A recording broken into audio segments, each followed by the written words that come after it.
Hey guys, Shaw here, and today we're going to be taking a quick look at a Halls of Atonement 18 run that I completed last week with my group.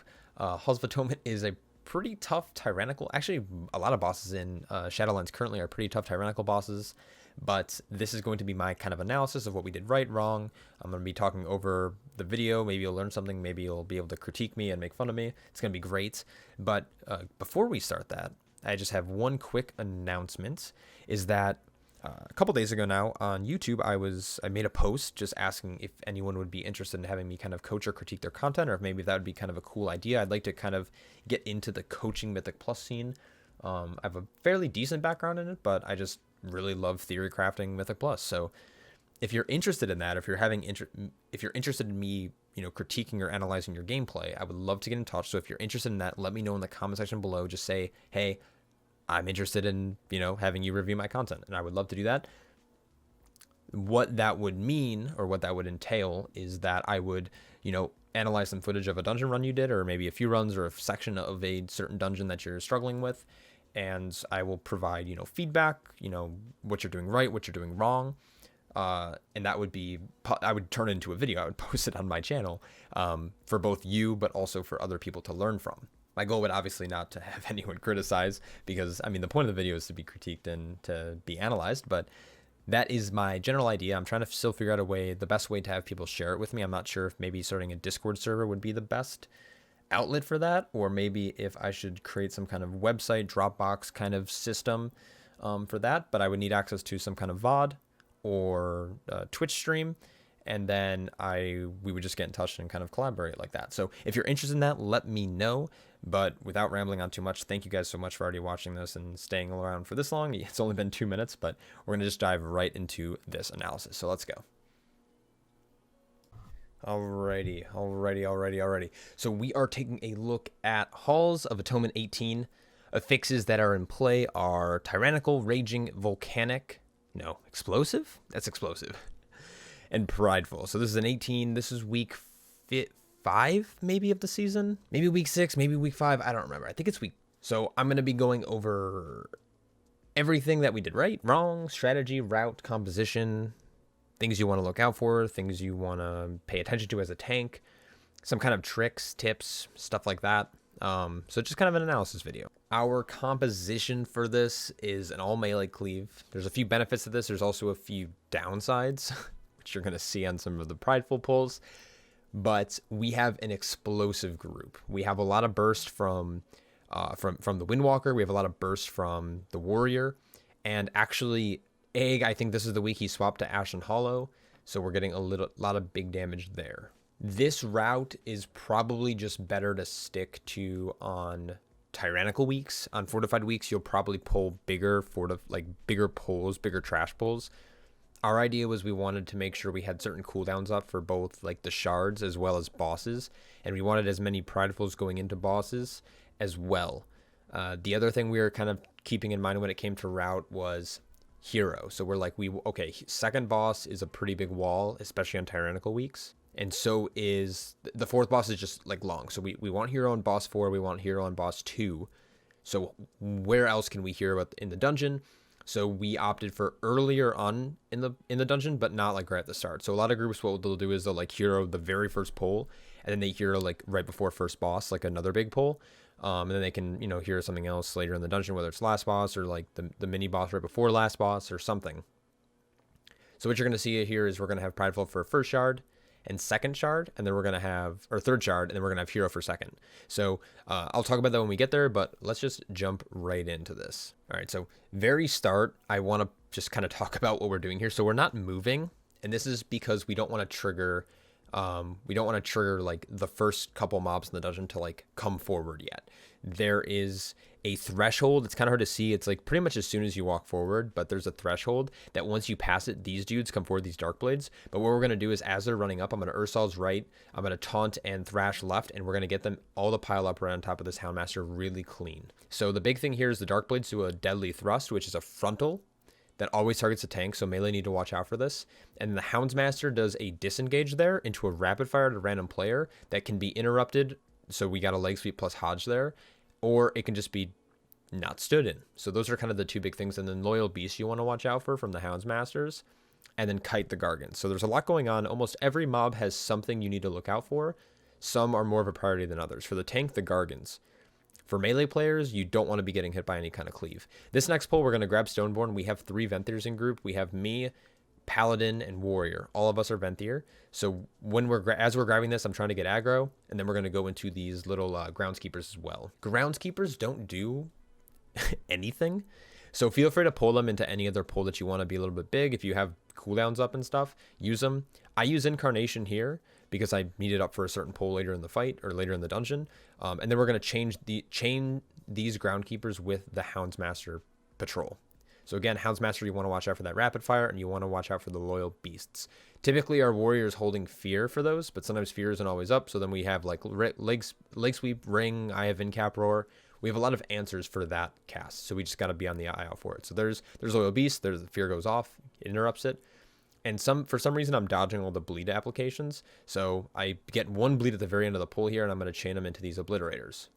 Whenever my little UI thing down here, my weak aura glows red, that's when Prideful is going to spawn. It means we have enough percent in our current pull to get Prideful.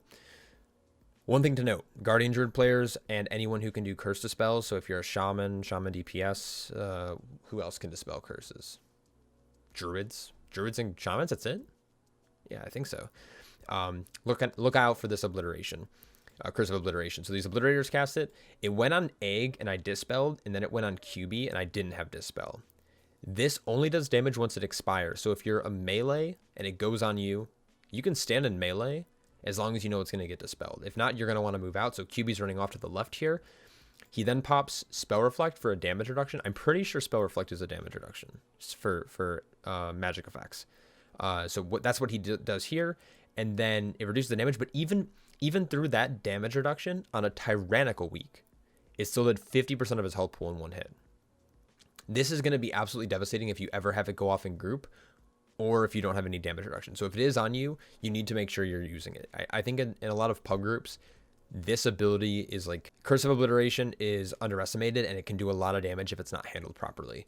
These Wicked Bolts do damage, but honestly, the Curse of Obliteration is a lot more important to make sure we're kicking. So Wicked Bolts, we're just trying to lock down as many as possible. If not, I'm just going to heal through it. Egg's going to heal through it. And then we're going to get Prideful right after this. So Egg runs out here. I get Dispel. He runs in. He doesn't have to run out. He runs out just in case there's a second one that goes out for some reason. And then he's already in position if I need to Dispel him or someone else. So there's Prideful.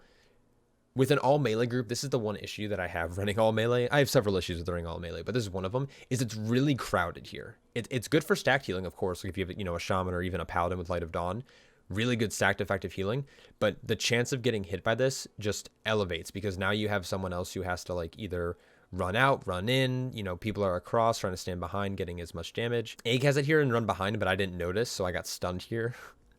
That's on me. It's just sometimes hard to see when you're like in the moment, and you're trying to focus on staying alive. If you look, everyone's dipping really low. And then this Prideful we're using for this shard. The reason we're doing this shard pretty much by itself is because shards, when enraged, do so much damage. It's ridiculous. So when this thrash goes out, we're using something. So here we're using wings to counter this thrash damage. So we're not going to use any of our damage reduction cooldowns because we're going to save it for different points. We could have maybe done something there. I get the soothe and then we start running. This guy you can start kiting pretty early, especially if you have melee, because they can just cleave it down while moving, because this is a long run, and if you do still have some Prideful left, which we do, we have 20 seconds of it, we want to maximize that by getting it over to the next shard. Some people pull some of this trash in the middle here, not in this route, not that, at least what we did, and we're going to go right into this pull. We still have 10 seconds of Prideful. Some melee are still trailing in. Collect Sins has to be kicked all the time, and then this is where we're going to hero. So heroing here means it will be up for second boss, and heroing second boss means it'll be up for last boss. So that's kind of our logic here. Explosives need to be kicked. Wicked Bolts are scary, but they're typically on the tank, so it's normally not going to be an issue. Collect Sins is like the priority kick in almost all circumstances, and Siphon Life you want to try to lock down. So what happens here is Curse of Obliteration goes out on Egg. I target him, I Dispel, and as I Dispel, the next one got applied instantly, so what he does is he bubbles. He doesn't want to risk the damage. If it overlaps with Thrash, he could die. Bubble's also going to get him through this Thrash, so he can focus on healing everyone else. So a lot of reasons when, like, a lot of things happen there. Smart defensive plays during this pull is going to make or break it. And then obviously just don't send in cleaves. Pretty simple stuff. And then once this guy goes down, we're going to actually do like a weird shroud thing. So having a rogue, while not meta, like DPS wise, they bring so much utility. They bring so much lockdown and control into groups. They bring good priority damage. And on top of that, shroud is like irreplaceable. So what we do is we mount up in shroud and we jump over this gate down to the blue marker. We have to be careful of true sight mobs here. Shroud could make this more dangerous, but we're working with timings here. What you could do is you could just like run down the hill and I think you could just jump over this gate, but style points, right? So then we go into this Houndsmaster pack because a few of us blew cooldowns on the last pull. Touch of Death was used. I think he's still sitting on other cooldowns like Serenity and stuff. I don't know why I'm not tracking any of QB's cooldowns. And Rogues, honestly, just like, they kind of just do really consistent damage, so it doesn't really matter.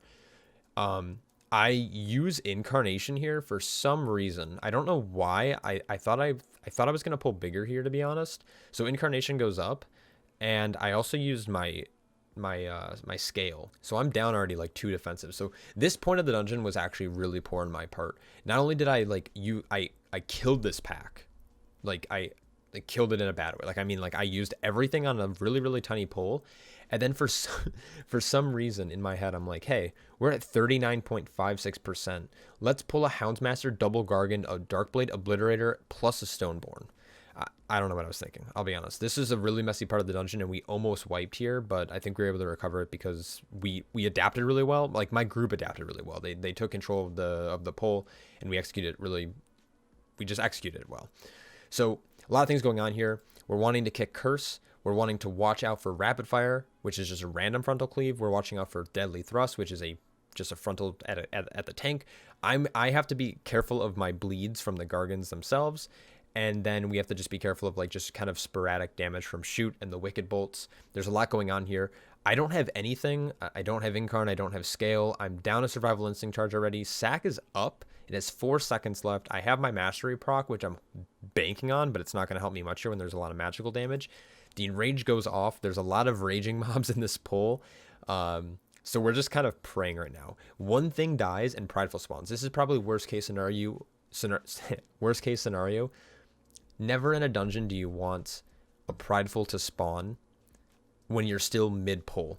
This guy's at like at 25%. This Gargan and this Gargan are still at like half. This guy's at like 60%. This guy's at like 46. This guy's at 40. We are not looking good. But luckily, Wings was popped, so this is going to carry us a little bit throughout the pull. We have Ashen Hollow. I think he's holding it. But because of Prideful, now we have an additional element, right? We not only 2 additional elements. We have the pulsing damage from the Prideful mob, but we also have these like the spears. I don't know what they're called actually, coming out. So we have to be careful of not getting stunned as well. So if I get stunned here, I'm probably going to die. I use Survival Instincts at some point, and I'm out of Frenzied Region. So I have nothing. I'm lucky the Gargan went down, and I'm lucky that I was able to drop bleed stacks a little bit earlier because I think I was at 4 at one point. So we're cleaning this up. We don't have much. We used Shout at some point. No, it's not up. It would have been tracking it. So Wings is just about to fade. He's at 30%, and I think the rest of it we're going to carry through. Diffuse Magic was popped by Dave, and we're really just praying at this point. This is just why you don't want a Prideful to spawn while you're still in the middle of a pull, is because it puts you behind. It makes it hard because you need to target the Prideful, but you also need the pack to die. So you have to make a decision: do you target the Prideful and cleave? You do this if your tank is going to survive. If your healer's like struggling, you need to kill everything else, and then have Prideful be the only thing up. So there's just like, you have to kind of make that call. We made the call to cleave off of Pride because I felt like while I was scared, like I had nothing up, it was in my control. I kind of knew what I was doing a little bit. Collect Sins always has to be kicked by the Collector. We're kicking Wicked Bolts, we're kicking Curses, we're dispelling Curses, and we're killing the Shard as fast as possible. So not much here. I'm going to actually fast forward a bit because there's just not much to talk about. So this is about 20 seconds ahead or so. Thrash is being finished. We did get a Shiv there. I don't know why I didn't Soothe. Sinquake, we're going to dodge. And then we're going to go into the middle pack. And then this pull will give us Prideful. This pack does also not go well. This is just... So this pull, you always... So if you have a Vent Theory, you're going to want to grab this Stoneborn. Always. It's really important to because it's a lot of damage, especially with the Stone Breath, and you have a damage reduction with it. Some people don't realize this, but as soon as he takes control of it, we should get a buff here. It's going to look like this like little cannonball. This is a 10% damage reduction, so it's huge. So you really want this. Unfortunately, I had no cooldowns up. Like I didn't have Incarn or Scale, and Dave popped all his cooldowns here. He's pumping off at like 23k. And he rips aggro almost immediately, and he just takes it to the fucking face. Be careful of this. DPS players, but also tanks. You need to be aware of what's going on. I had taunt up. I could have tab targeted to the Darkblade that was targeting him, or the Gargan. I can't really actually see what it was. And then he dies at 17k DPS. You guys gotta chill, man. If you're not a rogue or a hunter, you gotta let me have aggro. So this is already messy because we're down on DPS. I'm gonna get a battle res on him, and then I'm gonna start kiting immediately because I can't really be taking a lot of damage. But unfortunately, kiting sometimes will not help your aggro situation. So QB ended up ripping here with the Stoneborn, which wasn't too much of an issue. But like in the moment, I was kind of panicking, and I taunted this, and which was not the best decision because Cutilate ended up pulling damage or pulling threat on the Houndsmaster. So I now didn't have a taunt for Cutilate. So Cutilate had a pop evasion. This would normally not be an issue. Actually, it wasn't an issue in this pull because like this is going to go into Prideful, which is magic damage, which goes into Boss, which also is magic damage. If you're going to take any of it, it's from like Sinlight and stuff. So unfortunately, he lost aggro there. He popped evasion, which bought me enough time to be able to get aggro back. And then we're focusing on explosives. Dave's doing on this side. Cutilate, I think, is handling some of this over here. And we're able to kind of recover the pull. I got the Dispel. I think it was on QB. And we're just kind of cleaning it up here. An explosive did go off, which is not good. That could have caused a wipe, and it did proc my cheat death plus 3 secular bleed. Just a rough pull. Like the pull over on triangle was rough because I wasn't paying attention, and this pull was rough too. But we're able to recover pretty well. Once this pull goes down, Prideful is going to spawn, and we're going to handle this as normal. We're going to try to hold as many cooldowns as possible. In this situation, when you're going into a boss that really doesn't do that much group damage, you can probably like get away with using healer cooldowns. He probably could have popped wings here. I think Egg tried to hold wings though, but I'm going to skip this because it really doesn't matter. So what we're doing is when Prideful's at roughly about 10% is I'm actually kiting over here to grab this Stoneborn. So this Stoneborn is going to just give us a pretty good DPS boost. You have to be careful with movement because right there, like the movement made Egg not in melee range, which reduced his healing. So you have to be aware on healers. Like a lot of healers use ground effects like Resto Druids and Shamans. So you have to be mindful of their healing rate and their F-lows and like other effects. So being stacked is typically better. But I start moving quickly, grab Stoneborn because I want to get as much time on this Prideful buff onto boss. So as this Stoneborn comes in, QB is going to grab it because, you know, everyone wants to pad on the DPS meters because warriors are typically at the bottom. And then we're going into pull. Other downside about melee comp is this right here. So I'm going to always get Crumbling Slime. Tank, you're always going to get Crumbling Slime. You typically want to try to get them next to each other. And then as soon as you do that, you want to move the boss out towards the center of the room. Issue with running a melee comp is that the heavy debris, which follows it right here, that's always going to go on a range. But we don't have a range. So it's going to go on anyone. It can even go on the tank. So what I'm doing here is I baited Slam towards this wall here. And then we're looking for debris. So debris goes behind. I think it targeted Egg. I'm not sure there. I'm not going to like try to min-max it. I'm not going to try to go through every little detail of the fight. It's going to follow by Crumbling Slam. So I'm going to position it again towards, you know, the edge of the room. And then we're going to move him out a little bit. He's then going to do debris again. And debris actually targets me. So you have to be kind of ready for this. So I start to move. And then this is where it gets weird. Because here it's saying he's going to do Refracted Sinlight. That's not what he does. He does a slam, even though the slam wasn't even queued into this. So sometimes this boss is just kind of goofy, and you have to adapt a little bit. It's normally not an issue. If you clear the boss room, you have so much room to work with, but you just have to be careful. The reason it's messy and like it puts the slam here, right? And then you have very little time to move him. And then if you have melee, like they can't step in this. So they have to run around, which means you lose uptime on the boss, which means it just takes longer to kill. Long story short, you don't want that to happen, but it's unfortunate. It's really out of your control, and you just proceed with the fight. So he'll typically follow it always with a slam normally, but again, his timers are weird. So it's always going to alternate. It's always slam, debris, and then he should typically Sin Light, but sometimes he doesn't. It's supposed to be when he hits 100 energy, but DBM begs to differ about that. It's still another 15 seconds. He does Heavy Debris here. I move him away. He should do a Slam. And then following that, he should be doing Sin Light. Which is weird here, right? So like you see Heavy Debris coming and then randomly Sin Light comes. So it's kind of a stupid fight. But essentially that's the pattern, is you want to try to bait these as stacked up as possible and move the boss as you see fit. I don't think these ever disappear, but you have so much room to work with, it shouldn't matter at all. But we're going to skip forward because that boss sucks. Because we're running a rogue, we're able to get away with pulling a lot more earlier on. This is typically not a pull you'll want to do just because it's a lot of extra percent that you won't need, or you'll need a way to skip stuff later. So we're pulling the 2 Obliterators with the 2 Dark Blades. Again, we're watching for kicks. We're looking for Dispels as a tank or anyone who can do Curse Dispels. And we're watching for the Frontal Cones. And then what I'm going to do is eventually when we start getting this stuff a little bit lower and I've established threat, I'm going to pull in these Groundskeepers for a little extra pad. Egg has Curse. I Dispel. Not a big deal. And then we're making sure we're keeping explosives on lockdown. That's another thing about this week in particular, is it's kind of scary to pull big because explosives tend to like exponentially scale with how many mobs you're pulling.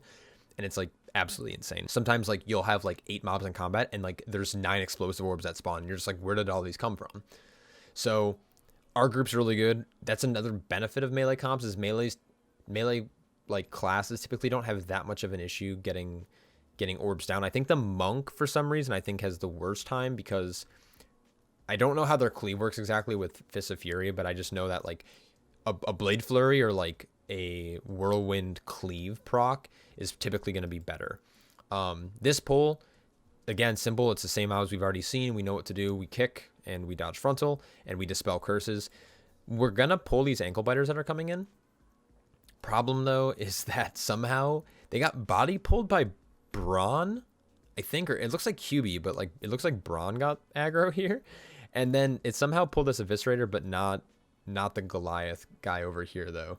So that's fine. It puts us up like an extra like 2%, but it's not going to be an issue because we're still going to get prideful for boss because we're going to be able to skip. The Eviscerator, you just have to be careful because he puts out a nasty debuff on people. If I'm not mistaken, or is it the other guy? No, it's the Eviscerator. I think he like does like a backstab kind of thing. He'll teleport and like put out a debuff on someone. I honestly don't even know what to do because I normally don't pull them. And then what we're going to do is we're going to shroud up to boss. So this puts us at 77.2. Going up, I think both of these guys are worth like 2.59. So it's a little over 5%. So if you have 75% going up, you're typically good. So what you can do here is you can, if you pull this group, you can just skip this this slasher, and then you can pull these 2 on the stairs. So what we're going to do is we're going to shroud up. I'm going to target this guy here and pull him. I normally would pull these guys together, and we're actually lucky that this guy froze, because when this guy freezes means we're going to be able to start doing damage to this slasher first, which means we're going to be able to soothe him first because he's probably going to hit Enraging first, and then we're going to have the other one as well. So we're going to try to cleave these down. These guys are kind of cool because they do a lot of tank damage. It's blockable and dodgeable, so it's not too bad, but this powerful swipe is actually dodgeable completely. All you have to do is back up far enough to where it just misses you. It has like a 10-yard range. It's not that far. So I'm going to pull in this other slasher, and then I'm going to pull into the boss room. The boss room's nice because it's very open. There's a lot of room to work with in here. And you're going to just keep... All you have to do is backpedal. QB got hit here like an idiot. But maybe he used it to min-max charge to get rage or something. But we're going to just kite around this in a room. So be careful here. They do melee really hard. And sometimes if you're trying to like kite away fast enough, if you turn your back and they hit you in the back, they might land a critical or just ignore armor or something like that. I'm not really sure. But you're going to just keep going in a circle over and over again. And there's not much to it. On this week, we have to just be mindful of explosives. But again, with an all melee comp, not hard to do at all. So this is the clutchest play right here. So I don't know why I backed up 10 seconds. I guess that's my only 2 options, right? So right here, I'm just like big brain. I'm gonna Door of Shadows this powerful swipe. I didn't. Oh, actually, I missed. So I tried to big brain that, but I didn't. And then we're gonna get the soothe, watch out for explosive, and then we're gonna finish off this slasher. Prideful's gonna spawn. We have this whole room to work with. Be careful on tanking them on top of these dead corpses, because these like little spears will get clipped into the corpse, and then sometimes you can't see them. So just be mindful. Like be mindful of little stuff like that. We're doing I think like a 15 or 16 earlier in the week, and like I did that and I like hit everyone with it because I was inside the corpse. So personal experience. This boss is super scary, especially on tyrannical weeks, especially if you don't use cooldowns properly. So we all know you have to click on the door to activate it, so we're going to do that almost instantly. Just be careful though, because if you, the tank, open the door and get knocked back, look at where the door is, look at where the boss lands, and look at where you land. I am 15 yards away, and Cutulate hits him and instantly gets aggro, despite me already having Moonfire established threat on him. So I don't have, and I don't even have taunt up, so I eventually am able to get it back. It's not a big deal. This boss is just... The biggest thing is Blood Torrent. Blood Torrent, you have to dodge. If you get hit by Blood Torrent, you're going to die. You're going to take an insane amount of damage. These ads need to die, and as they die, they burst for damage. So you need to make sure you're using some kind of damage reduction cooldown. So here, we have Wings up, and I think that is going to... Oh, and we also have Ashen Hollow. So those two things are carrying the healing here. And then as a Curse Dispel player, I'm going to watch out for who gets this. I'm going to Dispel myself so I can move just in case anyone is still inside, because it leaves a super nasty debuff for 8 seconds that does a lot of damage, and it's physical, so you can't like just remove it. So you just need to be mindful of that. So make sure you're getting out. If you do get Dispelled and you're able to move, you can actually dodge his leap. I think I do it later, but I'm not sure. And then watching out for explosive. When the ads spawn, they can spawn explosives in at range, so we have to make sure we're doing that. He'll call ads in. You want to kill them before the first leap, and he'll typically Blood Torrent during ads, so you want to watch your feet as well and get kicks. And then he'll do leap to break them, and then the ads can respawn, and then he'll leap again, and then he'll call ads. So you have 2 leaps to destroy all the ads, but the ads have a specific timer. So here, I Dispel myself. There's no ads up, so I move out, and then... This is big brain. So I use Door of Shadows here to leap out of his debuff, so it's not applied to me. And they're all cheering because I'm a god. And then we want to make sure we have cooldowns for this next pull. We're watching the Blood Torrent. Again, that's like the biggest thing on this fight. People who get hit by the Blood Torrent get absolutely chunked. And then we want to make sure we're kicking and getting these bolts. We got a Ring of Peace, which is a nice knock. This guy on the edge was a little bit rough, but not a big issue. We're going to try to burst them all down. What's nice about this comp is the Warrior always has burst, and the Monk always has burst. And again, the Rogue just does really consistent damage, so it's really not an issue.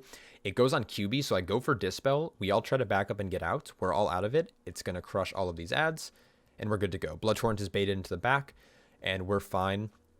That corner's a little tight, so I want to move him to the edge of the room. I don't think these ever disappear, so you have to be mindful of floor space.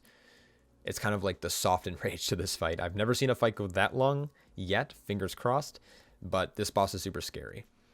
And then, again, Blood Torrent's right at our feet. Like, this is a weird overlap. It's like, as soon as the ads spawn, you also have to look out where you're standing. We're going to back up. We're going to get kicks. We're going to get knocks. We're going to do whatever we can to get mobs stacked up. And for whatever reason you can't get them stacked up, don't kill them. Because when they die, they do more damage than them just hard casting bolts. So you'd rather keep them up and interrupted. And then once he does this stone leap here, he crushes the 4. We try to get these 2 on top of each other using kicks. We get 2 kicks there, and then we kill them, and then the next stone leap will blow up these 2 ads because they're still alive. So there's 2 of them here, and we're going to just keep kind of rotating around the room. We know benefit of having an all melee group. It's going to be really easy to kind of bait these Blood Torrents to the spot where we want them. It's always going to be melee, which is kind of a problem, but we know where they're going to be, right? So next leap's going to come out. I think it goes on Egg. I get Dispel on him. We're all out of it. He lines it up with these 2 mobs that are alive. You can tell that they're alive when they're kind of like glowing with this like little red debuff, and then they fall over. Like if they're still standing up, they're alive still. And then we tunnel for kill. So really clean kill. We had Hero up. It was almost a 3-minute boss fight with Hero and Prideful. So pretty long fight. This pull's sketchy, especially if you don't have cooldowns. I had Scale here, so I pop Scale almost on pull. We have tricks going as well. I'm trying to pump as much damage as possible before I have to kite. This is a pull where 3 stacks is dangerous because there's a lot of additional damage coming out. There is obviously the melees, there's the shoots, there's the rapid fires. You just want to make sure you're cutting at all times. Also, if you're playing with a class that has displacement, like a Ring of Peace, coordinate that. I keep hitting my mic. I don't know if it's picking that up, but You want to make sure you coordinate that. So there he put down a Ring of Peace. Like I was saying, I'm going to drop Ursols. He's like, I got Ring. He rings. Then I wait on Ursols so I can drop Ursols later to kite. And then again, you never want 3 stacks is when I'm panicking. I'm trying to get away. I think I Door of Shadows here. Or I don't. I'm just running in a circle. And then trying to get them as slow as possible. So don't worry about the aggro on the Houndsmasters. They're going to like just try to shoot and rapid fire whoever.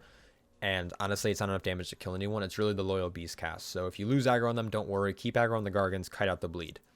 Use the boss room if you can. It gives you the most amount of room. You can do some trickery in this area, but it's kind of difficult. And then again, Venthyr, we want to maximize our Stoneborn usage. They fixed the double use, so you can't bring them both in the boss. So I drag one back. QB takes it over. We watch out for explosives. A change that we've made since this run is that we don't pull back anymore. It ended up, I think, I killed Dave here, or like it just was really rough to get this pull down. But we just now pull into the next room. Oh my god, it's like, it's like really bad quality for some reason. Sorry about that, guys. So we end up just pulling back. Oh, QB died. Okay, so I get res on him, and then we're just, again, we're watching out for frontal cleave. We're kicking collect sins from the collector, and then we're kicking the obliteration, the curse of obliteration, which we're dispelling anyways if it does go off. Pretty easy pull. Once the Stoneborn leaves, your ability comes off of cooldown, so Venthyrs can then use this again. So in lower level dungeons, you might kill it fast enough where like you have to wait for the Stoneborn. You can always tag it and bring it into the boss room with you and then just pick it up whenever it's available. So nothing ever says you have to like not use it. You can either wait or bring it into boss room with you, start cleaving it, and then take it over. Like MC it. This boss is so straightforward. I'm not going to go through the whole thing. I think it ends up being like a 3-minute boss fight. Have a kick rotation. You need 3 melee kicks. If not, you need to like rotate which range kick is obviously kicking. Like mages and hunters have 24-second cooldown. Anything longer than that, like if you have like a priest or a boomkin, just do what you can. If you're going to ignore anything, ignore just like the regular bolt. The volley is what needs to be kicked. So, and then bring ghosts to the pedestals. When you get later into the fight and all of the pedestals are gone, a new one will spawn. So you'll see him here putting it on marker. This is where the new pedestal is. We're missing kicks like crazy here because we keep overlapping because we're just messing around. Just drag it to the new little like canister pedestal thing that spawns and just kill it. So yeah, this is a 2.5 minute boss fight. So no spoilers yet. It's gonna be like the longest fucking video, man. So this room sucks on explosive week. I hope Blizzard fixes this. It's not bad in a coordinated group that knows how to like divide up their DPS appropriately, but the issue is we didn't expect that to happen. So we kind of just like went in, and then I was the only one in the front of the room, and like explosives were spawning like left and right all over the place. And there's a bunch in the back too. You can see on the left-hand side, because we're in combat with all of these. So there's one in this corner here behind me, which I don't think we end up getting. There's a bunch that just spawned in the front. So melee are moving up. I'm trying to move to the back to get aggro on some of these like little fiends that are spawning out of the souls, that the tormented souls. It was just a whole mess in here.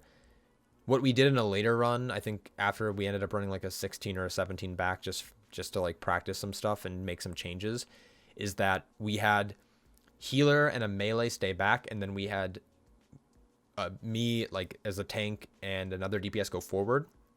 And I think in that video we had a range, and the range kind of planted in the middle and just helped out on both sides. So like you have to have a game plan going to this room on explosive week. Again, keep in mind explosive week is typically the only week that this is going to be a big issue for, because it doesn't spawn spitefuls and whatnot. So just the big thing here is like these envies need to be tanks. So tanks need to like make sure they're controlling that. So it wasn't the cleanest room execution because we weren't expecting it, to be honest. We thought Blizzard learned from Underrod. If any of you guys did that earlier, during BFA, there was an issue with the last boss having explosive worms spawn based on how many spores were active, and you would instantly like wipe. Like you would have to have a range solely doing that.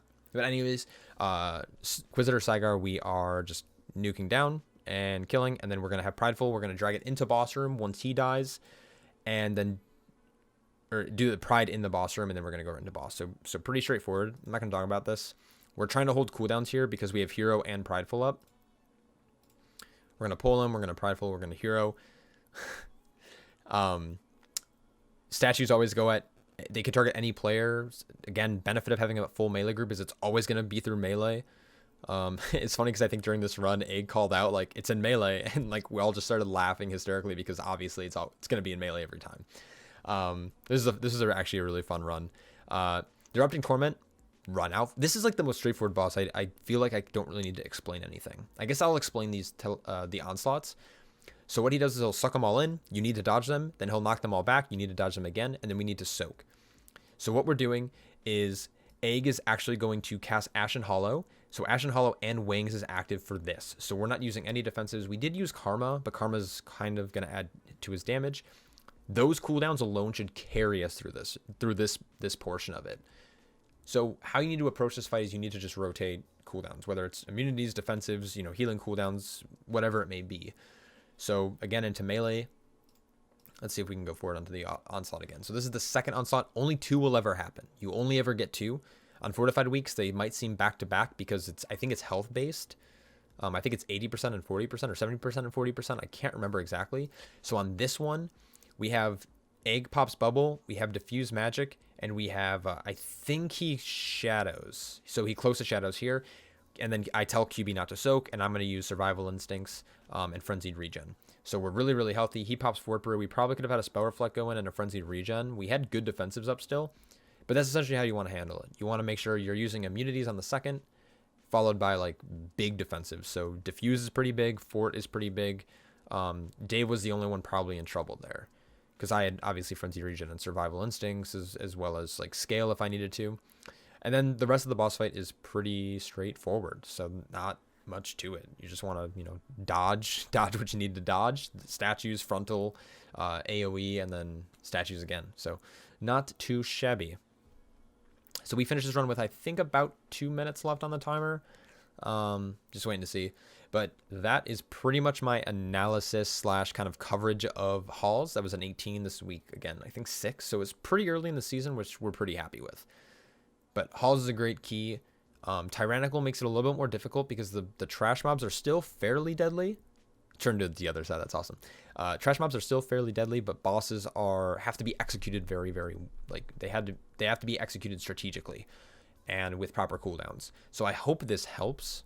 I hope you guys enjoyed. Let me know what you guys think in the comment section below. If I didn't do something right, which probably a lot of stuff, or if you have any kind of tips for me, I'd love to hear them in the comment section below to have some just cool discourse.